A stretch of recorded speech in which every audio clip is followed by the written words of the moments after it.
హైదరాబాద్లో మోడర్న్ ఆర్కిటెక్చర్కే సరికొత్త భాషను చెప్పిన ప్రాజెక్ట్ అన్విత ఇవానా కేవలం గ్రౌండ్ లెవెల్లోనే కాదు రూఫ్ టాప్ను సైతం అత్యంత సుందరంగా ముస్తాబు చేసింది.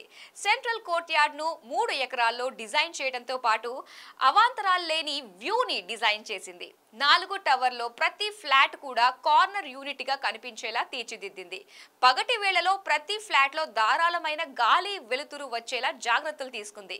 ఇంతలా అన్విత ప్రాజెక్ట్ను డిజైన్ చేసింది మరెవరో కాదు, ఎసెన్స్ ఆర్కిటెక్ట్స్ కు చెందిన ఎం సత్యనారాయణ. మరి అతని ఆర్కిటెక్చర్ రంగంలోకి ఎప్పుడొచ్చారు, ఎవరి దగ్గర ఆర్కిటెక్చర్ కు సంబంధించి ఓనమాలు నేర్చుకున్నారు, తన స్పెషలైజేషన్ ఏమిటి, అన్విత ఇవానా డిజైన్ చేసేటప్పుడు ఏ అంశాలని పరిగణలోకి తీసుకున్నారు, ఇలాంటి విశేషాలని ఇప్పుడు తెలుసుకుందాం. So let's watch this exclusive interview. నమస్తే, రియల్ ఎస్టేట్ గురు షోకి స్వాగతం. హలో సత్య గారు. థ్యాంక్ యూ సో మచ్ అండి. సార్ చెప్పండి, రియల్ ఎస్టేట్ అంటే ఆర్కిటెక్చర్ అనేటప్పుడు కొంచెం డిఫరెంట్ ఫీల్డ్, మామూలుగా అందరూ దాన్ని ఎన్నుకునేటువంటిది ఉంటుంది. సో మీరు ఈ రంగంలోకి రావడానికి కారణం ఏంటి, ఎలాగా మీ కెరియర్ని స్టార్ట్ చేశారు? చిన్నప్పటి నుంచి కూడా మా ఫాదర్స్ ఎవరైతే ఉన్నారో వాళ్ళు కూడా వాస్తు సిద్ధాంతులు. సో దోషి శాస్త్రం, వాస్తు సిద్ధాంతం మీద ఎప్పుడు పనిచేస్తూ ఉండేవారు. సో అది ఒక ఇన్ఫ్లుయెన్స్ అయి ఉండొచ్చు. తర్వాత కళ పట్ల నాకు కొంచెం ఉంది. By Born just I have అంటే ఎలా అంటే కొంచెం స్కెచెస్ వేయడం కానీ ఇది కానీ ఆర్టిస్టిక్ ఇది కొంచెం ఎక్కువ ఉంది, ఆలోచనలు ఎక్కువ ఉన్నాయి, క్రియేటివ్ ఐడియాస్ ఉన్నాయి. సో ఇది చిన్న చిన్న పోయిటరీస్ రాయడం అని అటువంటి కొంచెం కళకు సంబంధించిన ఇది నాకు ఉంది. నాకున్న ఎబిలిటీ లేకపోతే పెద్దల ప్రోత్సాహం నన్ను ఆర్కిటెక్చర్ వైపు లాగి. ఈస్ట్ గోదావరి దగ్గర ఒక రిమోట్ విలేజ్ అండి, కే జగన్నాథపురం అని చెప్పేసి.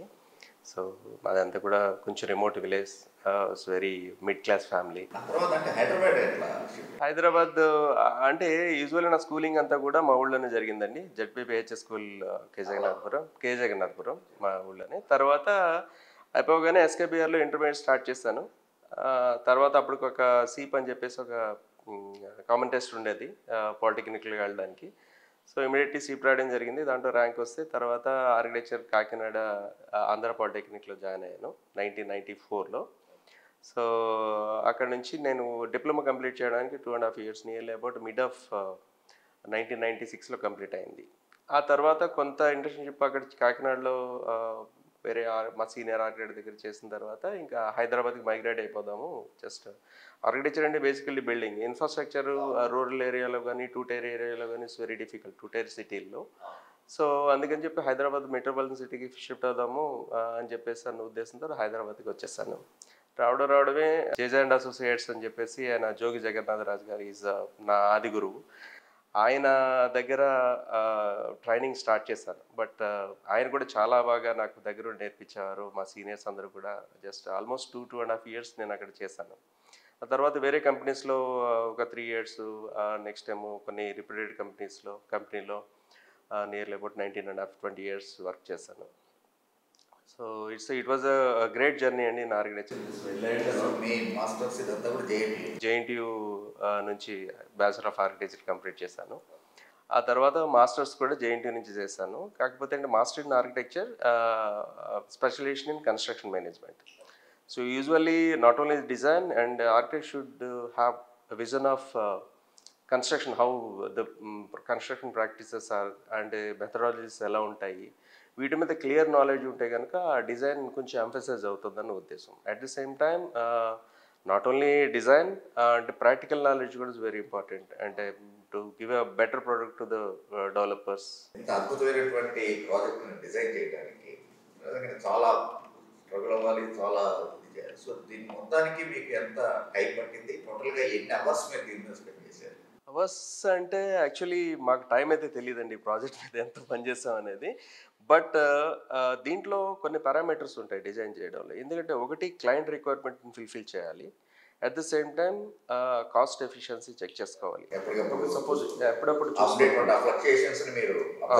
అవునండి.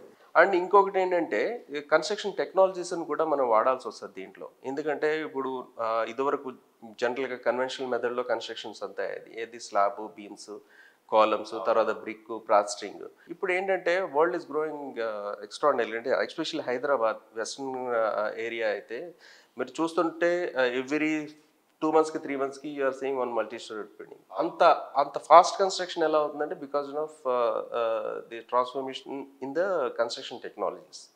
సో అల్యూమినియం ఫామ్ వర్క్ కావచ్చు, ఇంకోటి అవ్వచ్చు, ప్రీకాస్ట్ కావచ్చు. దీంట్లో అడాప్ట్ చేస్తుంది ఏంటంటే అల్యూమినియం ఫామ్ వర్క్. సో దీంట్లో ఏమవుతుందంటే రిప్యుటేషన్, షట్టరింగ్ కొన్న తర్వాత రిప్యుటేషన్స్ ఉండడానికి జస్ట్ ఆ బ్లాక్ సెట్టింగ్ ఎట్లా ఉంటుంది. సో ఇప్పుడు 4 టవర్లు 4 విధాలుగా డిజైన్ చేసామంటే ఆ షట్టరింగ్ ఏదైతే ఉందో అది మోస సేమ్ ఉండాలి కదా. సో ఆ విధంగా ప్రతిదానికి అట్లీస్ట్ ఒక 4 టవర్స్లోనూ ఒక 2 టవర్స్ ఐడెంటికల్గా 2 టవర్స్ ఐడెంటికల్గా తీసుకుంటే అది మనకి షట్టరింగ్ కాస్ట్ ఎకనమైజ్ అవుద్ది.